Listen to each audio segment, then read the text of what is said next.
Shalom, bien-aimés dans le Seigneur. J'ose croire que vous allez bien, par la grâce de Dieu.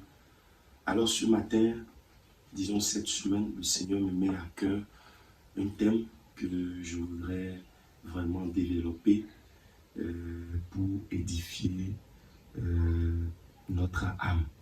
Alors, ce thème est intitulé L'amour rédempteur. Et rapidement, je vais fredonner un petit chant qui dit « Tu étais là dès la création, Fils unique du Dieu très haut. Jésus, les mystères de ta gloire révélés. En toi, Christ, notre Seigneur. Oh, ce nom est si merveilleux. Ce nom est si merveilleux. Le nom de Jésus-Christ, mon roi. Ce nom est si merveilleux, qu'à sa beauté reste sans pareil. Oh, ce nom est si merveilleux, le nom de Jésus. Oui, le nom de Dieu est merveilleux. Il est merveilleux et un amour éternel, il a eu pour nous. Un amour éternel. Il a préparé depuis toujours. Alors, notre texte de base serait le livre d'Éphésiens au chapitre 2, les versets 4 et verset 5 qui nous dit ceci.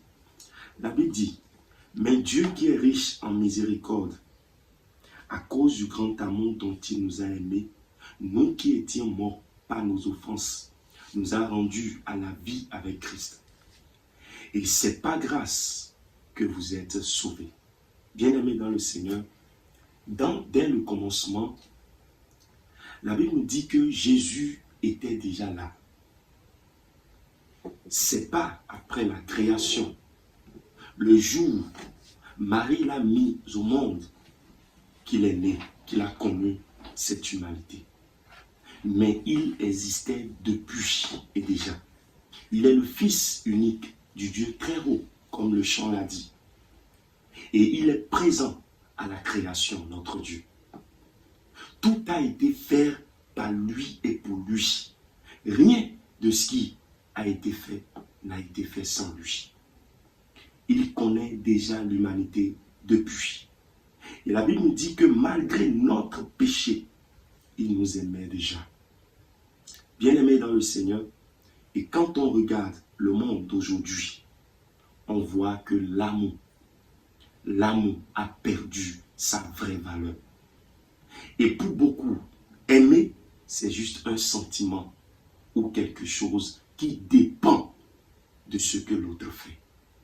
Dieu ne regarde pas à ce que nous faisons pour nous aimer. Il n'a pas d'ailleurs regardé à ce que nous étions afin de nous aimer.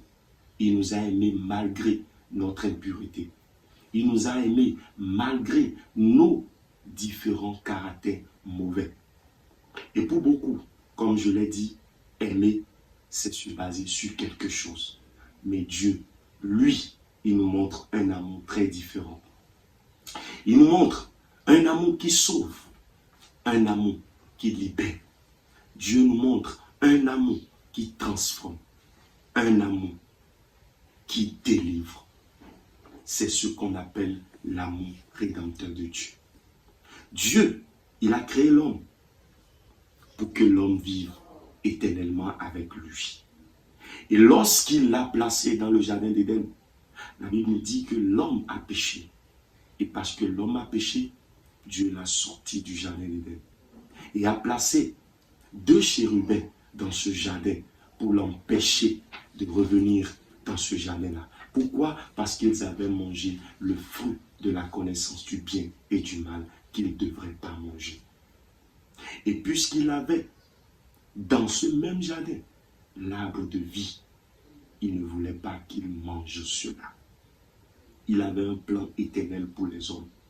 Il avait un bon plan pour les hommes, mais il ne pouvait leur mettre aucune pression. Il leur a laissé le libre choix de vivre, le libre choix de faire ce qu'ils voulaient. Il leur a juste dit, dans ce jardin, il y a telle chose que vous ne devez pas toucher. Mais c'était à eux de faire le choix. Notre Dieu, il est parfait. Il n'est pas un dictateur. Il n'est pas un homme. Il est un véritable Dieu qui ne met de pression à personne pour le suivre. Il est un bon Dieu. Alors aujourd'hui, nous allons d'abord nous arrêter là. Et par la grâce de Dieu, demain, nous allons continuer notre enseignement. Que le Seigneur vous bénisse. Shalom et bon début de semaine à tout un chacun. Merci Père pour cette journée dont tu nous as fait grâce. Que ta paix et ta joie nous accompagnent et accompagnent tout un chacun. Au nom puissant de Jésus, j'ai prié. Amen.